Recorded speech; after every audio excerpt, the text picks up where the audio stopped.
श्री कृष्णाय नमः।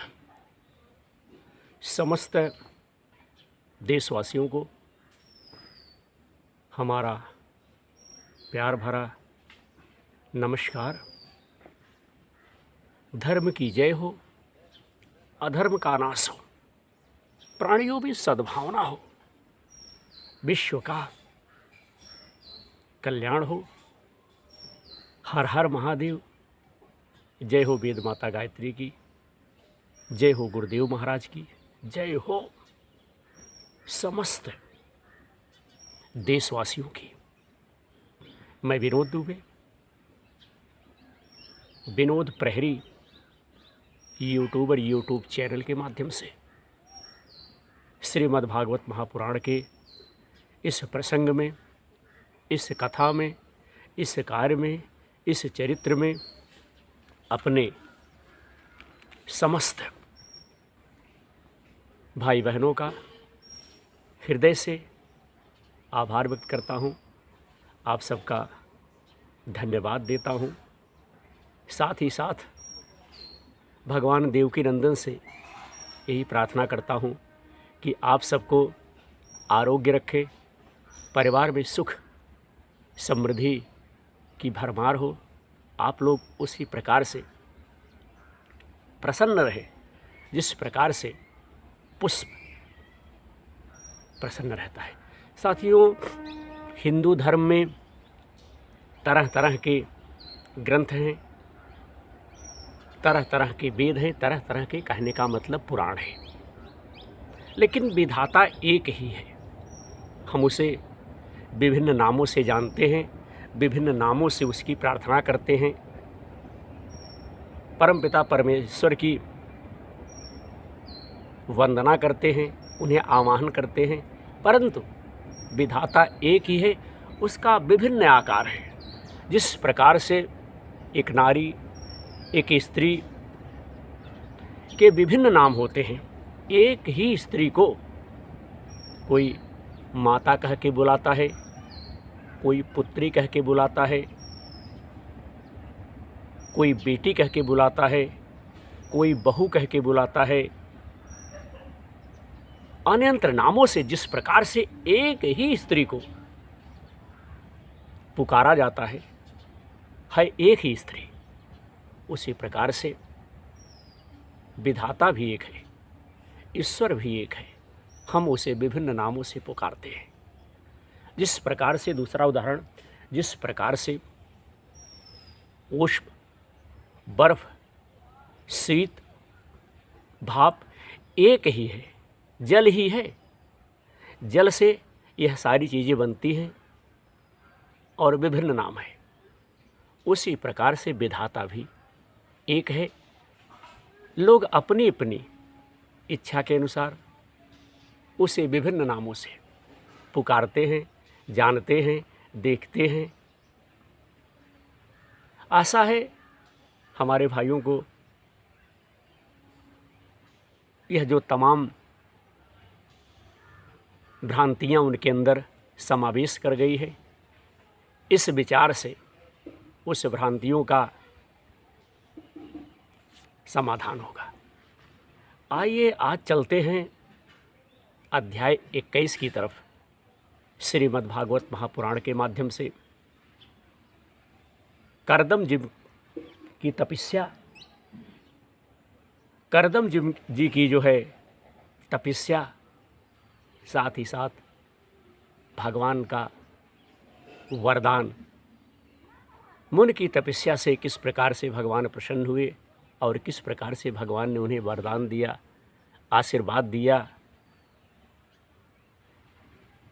करदम जी की तपस्या के विषय में आज की चर्चा श्रीमद् भागवत महापुराण के माध्यम से मैं विनोद दुबे, भगवान श्री राम की जन्मस्थली, भगवान द्वारिकाधीश कृष्ण की जन्मस्थली से यह प्रसंग मैं अपने टूटे फूटे स्वरों से प्रसारित कर रहा हूँ। कदाचित इन प्रसंगों में कहीं कोई त्रुटि हो, कोई दोष हो, तो आप लोग हमें क्षमा कीजिएगा। बोलिए गुरुदेव महाराज की जय, गंगा मैया की जय, धर्म की जय हो, अधर्म का नाश हो, समस्त देवी देवताओं की जय हो। जय जय श्री सीताराम। विदुर जी ने पूछा। किसने पूछा भैया? विदुर जी ने पूछा कि हे भगवान, स्वयंभू मनु का वंश बड़ा आदरणीय माना गया है, बड़ा बढ़िया माना गया है। उसमें मैथुन धर्म के द्वारा प्रजा की वृद्धि हुई थी। अब आप मुझे उसी की कथा जो है सुनाइए, उसी की कथा आप हमें बताइए। हे ब्राह्मण, आपने कहा था कि स्वयंभू मनु के पुत्र प्रियव्रत और उत्तानपाद ने सातों दीपों वाले पृथ्वी का धर्म पूर्वक पालन किया तथा उनकी पुत्री जो देवहूति नाम से विख्यात थी, मशहूर थी, जानी जाती थी, कर्दम प्रजापति को वह जो है ब्याही गई। हरिओम नारायण, जय जय श्री कृष्ण। देवहूति योग के लक्षण यमादि से संपन्न थी। उससे महायोगी कर्दम जी ने कितनी संतानें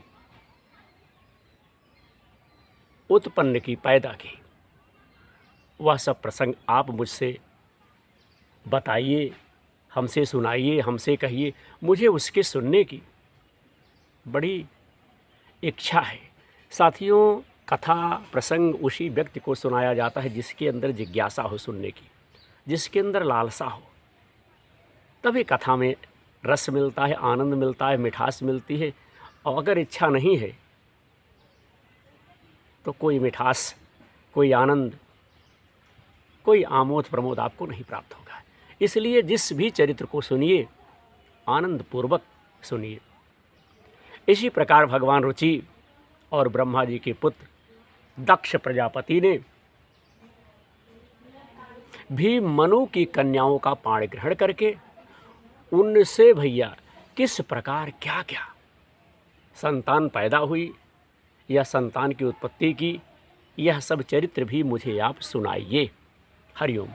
मैत्रेय जी ने कहा कि हे विदुर जी, जब ब्रह्मा जी ने भगवान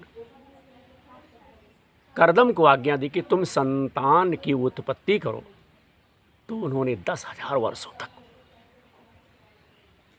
सरस्वती नदी के तीर पर तपस्या की, और तप से सब कुछ प्राप्त किया जा सकता है। वही साथियों, एकाग्रचित से प्रेम पूर्वक पूजनोपचार द्वारा शरणागत वरदायक श्रीहरि की आराधना जो है करने लगे। तब सतयुग के आरंभ में कमल नयन भगवान श्रीहरि ने उनकी तपस्या से प्रसन्न होकर के, खुश होकर के उन्हें अपने शब्द ब्रह्ममय स्वरूप से मूर्तिमान होकर के दर्शन दिया। भगवान ने उन्हें क्या हुआ साथियों? भगवान ने उन्हें जो है दर्शन दिया। जय जय श्री कृष्ण। भगवान की वह भव्य मूर्ति सूर्य के समान तेजोमयी थी। वह गले में श्वेत कमल और कुमुद के फूलों की माला जो है पहने हुए थे। मुख कमल नीली और चिकनी अलकावली से सुशोभित था। वह निर्मल वस्त्र धारण किए हुए पहने हुए थे। सिर पर झिलमिलाता हुआ सुवर्णमय मुकुट, कानों में जगमगाते हुए कुंडल और कर कमलों में साथियों शंख, चक्र, गदा आदि आयुध विराजमान थे। उनके एक हाथ में क्रीड़ा के लिए श्वेत कमल सुशोभित था। प्रभु की मधुर मुस्कान भरी चितवन चित्त को चुराए लेती थी। उनके चरण कमल गरुड़ जी के कंधों पर विराजमान थे तथा वक्ष स्थल में श्री लक्ष्मी और कंठ में कौस्तभमणि सुशोभित थी। प्रभु की इस आकाश स्थित मनोहर मूर्ति का दर्शन करके कर्दम जी को बड़ा ही हर्ष हुआ, मानो उनकी सभी कामनाएं पूर्ण हो गई। किसी के लिए अगर तप किया जाए, किसी कार्य के लिए अगर कोई तप किया जाए, तपस्या की जाए, वह कार्य अगर संपन्न हो जाए, सफल हो जाए, तो प्रसन्नता तो बंधु होती ही है ना, हर हाल में होती है। उसी प्रकार से उन्हें भी प्रसन्नता हुई। उन्होंने सानंद हृदय से पृथ्वी पर सिर जो है टेक कर भगवान को साष्टांग प्रणाम किया, दंडवत किया, नमस्कार किया और फिर प्रेम प्रवण चित्त से हाथ जोड़ करके सुमधुर वाणी से वे उनकी जो है साथियों वंदना करने लगे, उनकी आराधना करने लगे, उन्हें जो है प्रसन्न करने लगे कि किस प्रकार से, किस तरह से भगवान प्रसन्न होंगे। साथियों, करदम जी ने कहा कि हे स्तुति करने योग्य हे परमेश्वर, आप संपूर्ण सत्गुणों के आधार हैं। योगी जन उत्तरोत्तर शुभ योनियों जन लेकर अंत में योगस्थ होने पर आपके दर्शन की इच्छा करते हैं। आज आपका वही दर्शन पाकर हमारे नेत्र जो है सफल हो गए। आपके चरण कमल भव सागर से पार जाने के लिए, पार उतारने के लिए जहाज हैं, जिनकी बुद्धि आपकी माया से मारी गई है, वह ही उन तुच्छ क्षणिक विषयक सुखों के लिए जो नरक में भी मिल सकते हैं, उन चरणों का आश्रय लेते हैं। किंतु हे स्वामिनी, हे भगवान, आप तो उन्हें वह विषय भोग भी दे देते हैं, समर्पित कर देते हैं। हे प्रभु, आप क्या है? आप कल वृक्ष हैं। आपके चरण समस्त मनोरथ को पूर्ण करने वाले हैं। मेरा हृदय काम कलुषित है। मैं भी अपने अनुरूप स्वभाव वाली और गृहस्थ धर्म के पालन में सहायक शीलवती कन्या से विवाह करने के लिए आपके चरण कमलों की शरण में आया हूँ। हे सर्वेश्वर, आप संपूर्ण लोकों के अधिपति हैं। नाना प्रकार की कामनाओं में फंसा हुआ यह लोक आपकी वेद वाणी रूप डोरी में बंधा है। हे धर्ममूर्ति, उसी का अनुगमन करता हुआ मैं भी काल रूप आपको आज्ञा पालन रूप पूजोपहारादि समर्पित करता हूँ। हे प्रभु, आपके भक्त वेश्याभक्त लोगों और उन्हीं के मार्ग का अनुसरण करने वाले मुझ जैसे कर्मजड़ पशुओं को कुछ भी ना गिनकर आपके चरणों की छत्र छाया का ही आश्रय लेते तथा परस्पर आपके गुणानुगान रूप मादक सुधा का ही पान करते रहते हैं। हे प्रभु, यह काल चक्र जो है बड़ा ही प्रबल है। यह काल चक्र जो है बड़ा ही प्रबल है और इस काल चक्र ने किसी को छोड़ा नहीं है। साक्षात ब्रह्मा ही इसके घूमने की धुरी है। अधिक मास सहित 13 महीने अरे हैं, 360 दिन जोड़े हैं।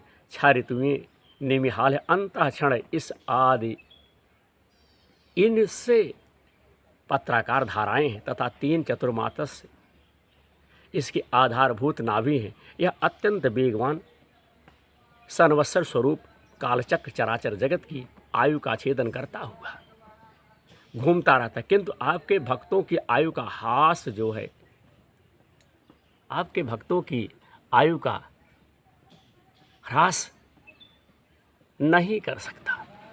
इस प्रकार से भैया कह रहे हैं। फिर कहने लगे कि भगवान, जिस प्रकार मकड़ी स्वयं ही जाल के अपने जाल में जिस प्रकार से मकड़ी स्वयं ही जाले को फैलाती है, उसकी रक्षा करती है और अंत में उसे निकल जाती, उसे खा जाती है, उसी प्रकार आप अकेले जगत की रचना करने के लिए अपने से अभिन्न अपनी योग माया को स्वीकार कर उससे अभिव्यक्त हुई अपने सत्वादि शक्तियों द्वारा स्वयं ही इस जगत की रचना पालन और संहार करते हैं। भगवान ही तो सब कुछ करते हैं। हे प्रभु, इस समय आपने हमें अपनी तुलसी माला मंडित माया से परछिन्न से दिखाई देने वाली सगुण मूर्ति से दर्शन दिया है। आप हम भक्तों को जो शब्दाद विषय सुख प्रदान करते हैं, वह माइक होने के कारण यद्यपि आपको पसंद नहीं है, फिर भी परिणाम में हमारा सुख करने के लिए वह हमें प्राप्त हो। हे नाथ, आप स्वरूप से निष्क्रिय होने पर भी माया के द्वारा सारे संसार का व्यवहार चलाने वाले हैं तथा थोड़ी सी उपासना करने वाले पर भी समस्त अभिलाषित वस्तुओं की वर्षा आप कर देते हैं। थोड़ी सी अगर आपकी वंदना की जाए तो आप सारी चीज़ों को आप जो है दे देते हैं। आपके चरण कमल वंदनीय हैं। मैं आपको बारंबार नमस्कार करता हूँ, प्रणाम करता हूँ। मैत्रेय जी कहते हैं साथियों कि भगवान की भौहें प्रणय मुस्कान भरी चितवन से चंचल हो रही थी। वे गरुड़ जी के कंधे पर विराजमान थे। जब करदम जी ने इस प्रकार निष्कपट भाव से उनकी स्तुति की, तब वह उनसे अमृतमय वाणी में भगवान कहने लगे। भगवान ने कहा, जिसके लिए तुमने आत्म संयमादिक द्वारा मेरी आराधना की है, तुम्हारे हृदय के उस भाव को जानकर मैंने पहले ही उसकी व्यवस्था जो है कर दी है। भगवान जो है अपने भक्तों की अभिलाषा पूर्ण करने के लिए, अपने भक्तों की मनोकामना पूर्ण करने के लिए, अपने भक्तों को जो देना होता है उसे देने के लिए सब पहले से ही व्यवस्था कर लेते हैं। हे प्रजापति मेरी आराधना तो कभी भी निष्फल नहीं होती। फिर जिनका चित्त निरंतर एकांत रूप से मुझ में ही लगा रहता है, उन तुम जैसे महात्माओं के द्वारा की हुई उपासना तो और भी अधिक फल देती है। प्रसिद्ध यशस्वी सम्राट स्वयंभू मनु ब्रह्मवर्त में रहकर 7 समुद्र वाली सारी पृथ्वी का शासन करते हैं। हे विप्रवर, वह परम धर्मज्ञ महाराजा महारानी शतरूपा के साथ तुमसे मिलने के लिए परसों, आपसे मिलने के लिए जो है परसों यहाँ आएंगे। हरिओम नारायण। भगवान इस प्रकार से कह रहे हैं। उनकी एक रूप यौवन शील और गुणों से संपन्न श्यामलोचना कन्या इस समय विवाह के योग्य है। हे प्रजापति, तुम सर्वदा उनके योग्य हो, इसलिए वह तुम्ही को वह कन्या अर्पण करेंगे, आपको ही देंगे। हे ब्राह्मण, गत अनेकों वर्षों से तुम्हारा चित्त जैसी भार्या के लिए समाहित रहा है। अब शीघ्र ही वह राजकन्या तुम्हारी वैसी ही पत्नी होकर यथेष्ट सेवा करेगी। यह तुम्हारा जो है इस प्रकार से आपकी जो है सेवा करेगी, ऐसी बात है। शीघ्र ही वह राजकुमारी तुम्हारी वैसी पत्नी होकर यथेष्ट सेवा करेगी। वह तुम्हारा वीर अपने गर्भ में धारण कर उनसे 9 कन्याएं उत्पन्न करेगी और फिर तुम्हारी उन कन्याओं से लोक रीत के अनुसार मरीचि आदि ऋषिगण पुत्र उत्पन्न करेंगे। तुम भी मेरी आज्ञा का अच्छी तरह पालन करने में शुद्धचित हो। फिर अपने सब धर्मों का फल मुझे अर्पण कर मुझको ही प्राप्त होगे। जीवों पर दया करते हुए तुम आत्मज्ञान प्राप्त करोगे और फिर सबको अभय दान दे अपने सहित संपूर्ण जगत को मुझ में और मुझको अपने में स्थिर देखोगे। हे महामुनि, मैं भी अपने अंश कला रूप से तुम्हारे वीर द्वारा तुम्हारी पत्नी देवहूति के गर्भ में अवतीर्ण होकर साख्य शास्त्र की रचना करूंगा। मैत्री जी कहते हैं, हे विदुर जी, करदम ऋषि से इस प्रकार संभाषण करके, बातचीत करके इंद्रियों के अंतर्मुख होने वाले, प्रकट होने वाले श्रीहरि सरस्वती नदी के घिरे हुए विदुसर तीर से जहाँ करदम ऋषि तप कर रहे थे, अपने लोक को चले गए। भगवान के सिद्धमार्ग वैकुंठ मार्ग की सभी सिद्धेश्वर प्रशंसा करते हैं। वह करदम जी के देखते देखते अपने लोकों को सिधार गए। उस समय गरुड़ जी के पक्षों से जो शाम की आधारभूत ऋचाएँ निकल रही थी, उन्हें वह सुनाते जाते थे। हरिओम। हे विदुर जी, श्री हरि के चले जाने पर भगवान करदम उनके बताए हुए समय की प्रतीक्षा करते हुए बिंदु सरोवर पर ही ठहरे रहे। हे वीरवर, इधर मनु जी भी महारानी शतरूपा के साथ सुवर्ण जटित रथ पर सवार होकर तथा उन पर अपनी कन्याओं को बिठाकर पृथ्वी पर विचरते हुए, घूमते हुए जो दिन भगवान ने बताया था, उसी दिन शांति परायण महर्षि करदम के उस आश्रम पर साथियों पहुंच गए। हरिओम नारायण। भगवान की लीला अद्भुत है। भगवान के बताए हुए समय पर जो है पहुंच गए। सरस्वती के जल से भरा हुआ वह बिंदु सरोवर, वह स्थान जहां अपने शरणागत भक्त करदम के प्रति उत्पन्न हुई अत्यंत करुणा के वशीभूत हुए भगवान के नेत्रों से आंसुओं की बूंद गिरी थी, वह तीर्थ बड़ा पवित्र है। इसका जल कल्याणमय और अमृत के समान मधुर है तथा महर्षिगण सदा इसका सेवन करते हैं। उस समय बिंदु सरोवर पवित्र वृक्ष लताओं से घिरा हुआ था, जिनमें तरह तरह की बोली बोलने वाले पवित्र मृग और पंछी रहते थे। वह स्थान सभी ऋतुओं के फल और फूलों से संपन्न था, और सुंदर वन श्रेणी भी उसकी शोभा बढ़ाती थी। वहाँ झुंड के झुंड मतवाले पंछी चहक रहे थे, मतवाले भंवरे मंडरा रहे थे, उन्मत्त मयूर अपने पिछ फैला फैला कर नट की भांति नृत्य कर रहे थे, और मतवाले कोकिल कुहू कुहू करके मानो एक दूसरे को बुला रहे थे। वह आश्रम कदम्ब, चंबक, अशोक, करज, बंगुल, असन, कुंद, मदार, कुटज और नए नए आम के वृक्षों से साथियों अलंकृत था, भरा हुआ था। वहाँ जलकाग, बतख आदि जलचर, तैरने वाले पंछी, हंस, कुरूर, जलमुर्ग, सारस, चकवा और चकोर मधुर स्वर में कलरव कर रहे थे, बोल रहे थे। हरिन, सुअर, स्याही, नीलगाय, हाथी, लंगूर, सिंह, बानर, नेवले और कस्तूरी मृग आदि पशुओं से वह आश्रम जो था बंधु घिरा हुआ था। तो आदिराज महाराज मनु ने उस उत्तम तीर्थ में कन्या के सहित पहुंचकर देखा कि मुनिवर कर्दम अग्निहोत्र से निवृत्त होकर बैठे हुए हैं। बहुत दिनों तक उग्र तपस्या करने के कारण वे शरीर से बड़े तेजस्वी दिख रहे थे, तथा भगवान के अस्नेहपूर्ण चितवन के दर्शन और उनके उच्चारण किए हुए कर्णामृत रूप सुमधुर वचनों को सुनेंगे। इतने दिनों तक तपस्या करने पर भी वे विशेष दुर्बल नहीं जान पड़ते थे। उनका शरीर लंबा था, नेत्र कमल के समान विशाल और मनोहर थे, सिर पर जटाएं सुशोभित हो रही थी और कमर में चीर वस्त्र थे पहने हुए थे। वह निकट से देखने पर बिना शान पर चढ़ी हुई महामूल्य मण के समान मलिन जो था बंधु जान पड़ते थे। हरिओम, जय जय श्री कृष्ण। महाराज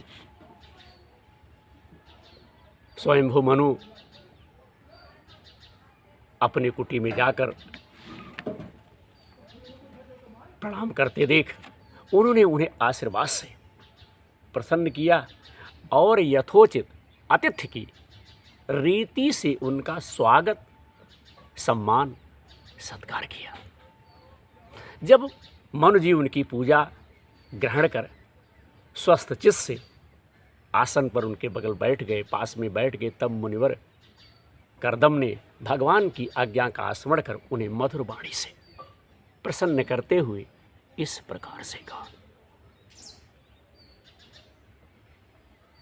उन्होंने कहा, हे देव, आप भगवान विष्णु की पालन शक्ति स्वरूप हैं, इसलिए आपका घूमना फिरना निसंदेह सज्जनों की रक्षा और दुष्टों के संहार के लिए ही होता है।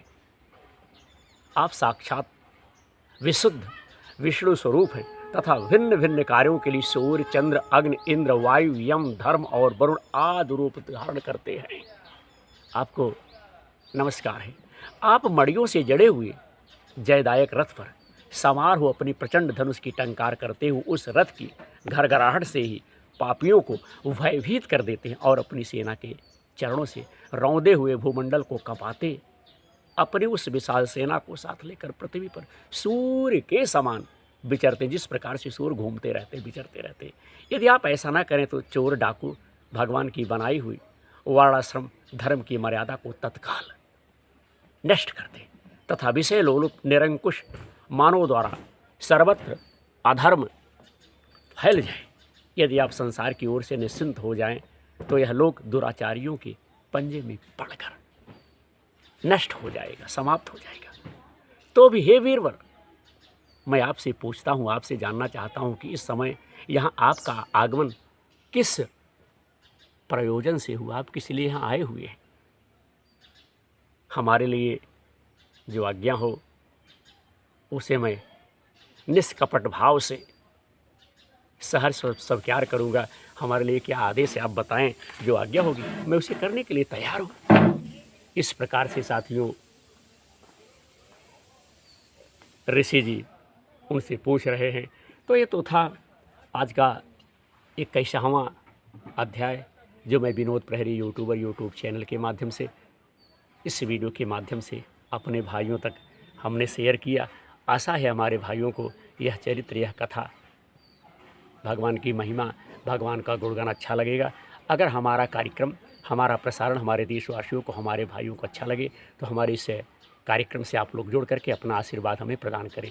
धर्म की जय हो, अधर्म का नाश हो, प्राणियों में सद्भावना हो, विश्व का कल्याण हो। भगवान देव की नंदन सबको आरोग्य रखे। जय श्री कृष्ण।